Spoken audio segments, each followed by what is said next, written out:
हाँ तो मित्रों, कैसे हो? उम्मीद करता हूँ कि आप लोग बहुत अच्छे होंगे और बहुत ही अच्छे से अपने पढ़ाई को पढ़ रहे होंगे। आज हम लोग इस वीडियो में कक्षा 10 विज्ञान के very very important objective question के ऊपर बात करेंगे, ठीक है, जो कि बहुत ही ज्यादा महत्वपूर्ण है। ठीक है, ऐसा क्वेश्चन बार बार एग्जाम में पूछा जाता है और रिपीटेड बाय रिपीटेड क्वेश्चन है। ठीक है, यदि आप लोगों को मेरी बातों पर यकीन नहीं हो रहा होगा तो आप लोग खुद क्वेश्चन बैग उठाइए और खुद क्वेश्चन को एनालाइज कर लीजिए। ठीक है, क्योंकि मैं पढ़ाता वही हूँ जो एग्जाम में आने का क्या रहता है, 100% प्रोबेबिलिटी रहता है। ठीक है, चलिए बिना किसी देर को वीडियो को स्टार्ट करते हैं। ठीक है, यह वीडियो जो इंपॉर्टेंट साइंस का ऑब्जेक्टिव क्वेश्चन का पार्ट 3 वीडियो है। ठीक है, यदि आप लोगों ने पार्ट 2 तक नहीं देखे होंगे, ठीक है, पार्ट 1 और पार्ट 2, तो आप लोग जरूर देख लीजिएगा। ठीक है, मोस्ट इंपॉर्टेंट ऑब्जेक्टिव क्वेश्चन को मैं बताया हूँ जो एग्जाम में आने का 100% प्रोबेबिलिटी है। ठीक है, यदि आप लोग चैनल पर नए हैं तो चैनल को सब्सक्राइब जरूर कर दीजिएगा यदि आप लोगों को मैट्रिक एग्जाम में तहलका मचाना है तो। ठीक है, ये वीडियो अच्छा लगेगा तो वीडियो को एक लाइक भी जरूर कर दीजिएगा। चलिए बिना किसी देर को वीडियो को स्टार्ट करते हैं। ठीक है, तो देखो ये क्या है, पार्ट 3 वीडियो है। ठीक है, क्वेश्चन मतलब जो साइंस का इंपॉर्टेंट ऑब्जेक्टिव क्वेश्चन का पार्ट 3 वीडियो है। पार्ट 2 आप लोग देख लीजिएगा। ठीक है,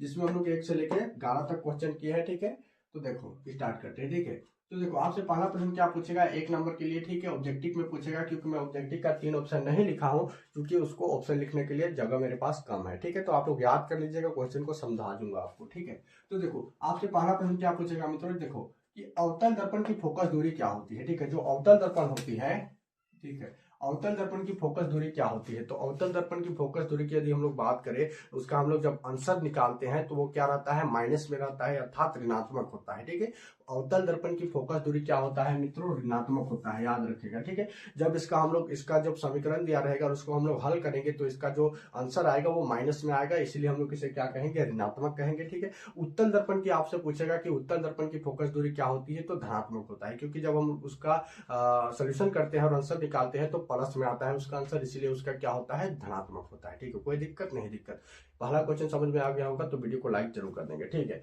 देखो दूसरा प्रश्न आपसे क्या पूछेगा मित्रों, देखो ओजोन का आणविक सूत्र क्या है। ठीक है, तो आप लोग जानते हैं कि वायुमंडल में एक ओजोन परत की गैस पाई जाती है जो कि क्या करता है, जो सूरज से आने वाली पराबैंगनी किरण को अवशोषित करता है और पृथ्वी को क्या करता है, सुरक्षा प्रदान करता है। ठीक है, यदि वो ओजोन मतलब जो ओजोन यदि परत नहीं रहेगा तो सूरज से जो आने वाला पराबैंगनी किरण सीधे धरती पर पड़ेगा और क्या करेगा, जो धरती पर रहने वाले जीव जंतु को कैंसर जैसी बीमारी उत्पन्न होने लगेगी और लोग जो है मरने लगेंगे। ठीक है, तो क्या करता है, ओजोन जो है वो सूर्य से आने वाली पराबैंगनी किरण को क्या करता है मित्रों, रोकता है। ठीक है, कोई दिक्कत नहीं, दिक्कत तो उसका सूत्र क्या होता है, तो उसका सूत्र पूछेगा तो O3 होता है। ठीक है, ओजोन परत का सूत्र क्या होता है मित्रों, तो O3 होता है। ठीक है, कोई दिक्कत नहीं, दिक्कत आपसे तीसरा प्रश्न क्या पूछेगा मित्रों, देखो लेंस की क्षमता का SI मात्रक क्या है। ठीक है, जो लेंस होता है तो उसका क्षमता का SI मात्रक क्या है पूछेगा। ठीक है, मोस्ट इंपोर्टेंट ऑब्जेक्टिव है, आप लोग याद कर लीजिएगा। ठीक है, बार बार मैं आप लोगों से कह रहा हूं। ठीक है, तो देखो जो लेंस की क्षमता का SI मात्रक क्या होता है, डायोप्टर होता है, लगभग 2-3 बार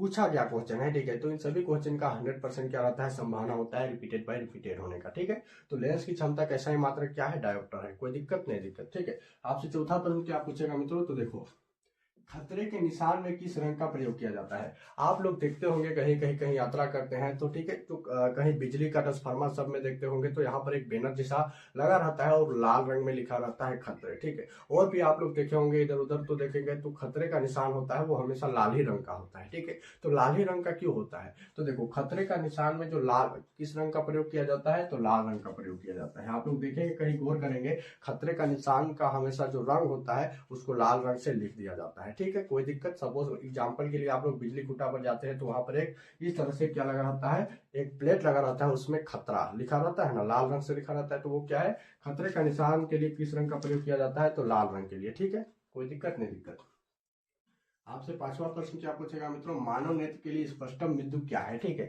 जो मानव का जो नेत्र है, जो मानव का क्या है, जो आंख है, उसको देखने के लिए कोई भी वस्तु को देखेगा तो स्पष्ट रूप से कितनी दूरी पर रखेंगे वस्तु को, तो जो मानव जो है वो पूरी तरह से स्पष्ट देख सकता है तो 25 सेंटीमीटर। ठीक है, सपोज करो क्या है, ये एक मानव है, ठीक है, आदमी है। ठीक है, तो यहाँ पर हम लोग 25 सेंटीमीटर की दूरी पर क्या रखेंगे, कोई भी वस्तु को रखेंगे तो यह व्यक्ति पूरा उसको स्पष्ट रूप से मतलब सही रूप से देख सकेगा। ठीक है, तो ये है मानव स्पष्ट मतलब मानव की जो देखने की क्षमता के लिए स्पष्टतम बिंदु कितना है, 25 सेंटीमीटर है। 25 सेंटीमीटर पर रखी वस्तु को मानव स्पष्ट रूप से देख सकता है। ठीक है, कोई दिक्कत नहीं, दिक्कत।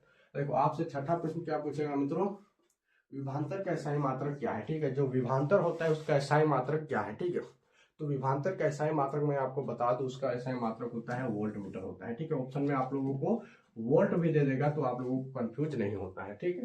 क्योंकि इसका SI मात्रक क्या होता है, विभव का बोलेगा तो देखो आप लोगों से प्रश्न क्या पूछेगा क्या कि विभव का SI मात्रक क्या है, ठीक है। तो विभव का SI मात्रक वोल्ट होता है और विभवांतर का SI मात्रक क्या होता है, तो वोल्ट मीटर, ठीक है। कोई दिक्कत नहीं, दिक्कत।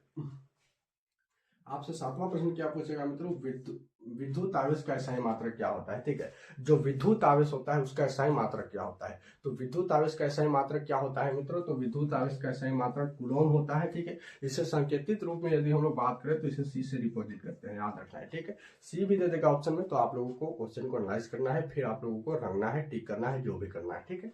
विद्युत आवेश का SI मात्रक क्या है, कूलॉम है, जिसे C से हम लोग क्या करते हैं, रिप्रेजेंट करते हैं। कोई दिक्कत नहीं, दिक्कत, ठीक है। आपसे 8वां प्रश्न क्या पूछेगा मित्रों, विद्युत धारा को हम लोग किस यंत्र से मापते हैं, ठीक है। आप लोग देखते होंगे कि किसी तार में विद्युत जाता है, ठीक है, उसमें क्या जाता है, विद्युत जाता है, तो उसमें करंट आ रहा है नहीं आ रहा है, उसको हम लोग किस चीज से जांच करते हैं, टेस्टर होता है, ठीक है। उससे हम लोग जांच करते हैं कि इसमें हम लोग करंट आ रहा है कि नहीं, ठीक है। तो विद्युत धारा को मापने वाली जो यंत्र होता है उसे हम लोग आमीटर करते हैं, ठीक है। क्योंकि उसमें करंट आ रहा है नहीं आ रहा है उसको हम लोग जांच करते हैं किससे, आमीटर से, ठीक है। कोई दिक्कत नहीं, दिक्कत। आपसे 9वां प्रश्न क्या पूछेगा मित्रों, यहाँ पर एक समीकरण दिया है, ठीक है। देखो यहाँ पर calcium carbonate plus calcium oxide plus, देखो कैल्शियम कार्बोनेट जो है ये आपस में क्या किया, रिएक्शन किया, अभिक्रिया किया, ठीक है। फिर यह दो उत्पाद में बढ़ गया, कैल्शियम ऑक्साइड और कार्बन डाइऑक्साइड में, ठीक है। तो यह किस प्रकार की अभिक्रिया है, ठीक है। यह समीकरण दे दिया देगा एक आपको, और आपसे पूछेगा कि किस प्रकार की अभिक्रिया है, संयोजन है, वियोजन है, विस्थापन है, द्विविस्थापन है, जितने भी अभिक्रिया होता है पूछेगा कि यह किस प्रकार की। एक नंबर के लिए क्वेश्चन फिक्स है, आप लोगों सबको समझ लेना है, पढ़ लेना है, ठीक है। आप लोगों से एक ऐसा समीकरण देगा और पूछेगा कि यह किस प्रकार की अभिक्रिया है, ठीक है। तो यह एक समीकरण दिया है और हमसे पूछ रहा है कि किस प्रकार की अभिक्रिया है। तो कैल्शियम कार्बोनेट है, ठीक है, ये आपस में क्या करेगा, रिएक्शन करेगा, अभिक्रिया करेगा, ठीक है। फिर ये कैल्शियम ऑक्साइड प्लस CO2 यानी कि कार्बन डाइऑक्साइड में क्या हुआ, बढ़ गया, यानी कि दो उत्पाद में यह विभाजित हो गया।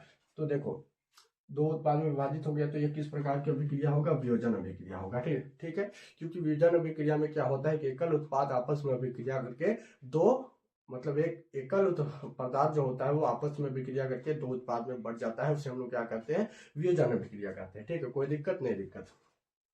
आपसे 10वां प्रश्न क्या पूछेगा, अपचयन और उपचयन के अभिक्रिया का दूसरा नाम क्या है, ठीक है। जो अपचयन अभिक्रिया हो गया और जो उपचयन अभिक्रिया हो गया, इसका दूसरा नाम क्या है, ठीक है। तो अपचयन और उपचयन की जो दूसरा नाम है उसे हम लोग कहते हैं रेडॉक्स अभिक्रिया, ठीक है। आई होप कि आप लोगों को समझ में आ गया होगा, ठीक है। अपचयन और उपचयन अभिक्रिया का जो दूसरा नाम क्या है, रेडॉक्स अभिक्रिया है, ठीक है। आपसे 11वां प्रश्न क्या पूछेगा, जिप्सम का सूत्र होता है, ठीक है। मोस्ट इंपॉर्टेंट क्वेश्चन है, सारे आप लोगों को याद कर लेना है, ठीक है, यदि एग्जाम में तहलका मचाना है तो, ठीक है। क्योंकि ऐसा क्वेश्चन क्या है बार बार पूछता है, क्योंकि मैं खुद एक क्या हूँ, स्टूडेंट हूँ, क्वेश्चन को एनालाइज करके आप लोगों के साथ शेयर कर रहा हूँ, ठीक है। तो जिप्सम का सूत्र होता है CaSO4 2H2O, क्या होता है, जिप्सम का सूत्र होता है, ठीक है। आप लोग क्या करिएगा, जो क्लास 10 का जो फिजिक्स का जो चैप्टर है, ठीक है, उसमें आप लोगों को सारे जो तत्व के सूत्र और सूत्र सबको याद कर लेना है। जैसे प्लास्टर ऑफ पेरिस का क्या होगा, कैल्शियम धावन सोडा वगैरह वगैरह का सबका सूत्र याद कर लेना है, ठीक है। 3-4 क्वेश्चन उससे भी पूछा जाता है, ठीक है। तो जिप्सम का सूत्र क्या होता है, CaSO4 2H2O होता है, ठीक है। आई होप कि आप लोगों को सारे प्रश्न समझ में आ गया होगा। तो वीडियो को लाइक जरूर कर देंगे, ठीक है। चैनल पर नए हैं तो सब्सक्राइब भी जरूर कर देंगे, और यदि आप लोगों को मैट्रिक एग्जाम में तहलका मचाना है तो, ठीक है। आज के लिए इतना ही, और फिर मिलेंगे अगले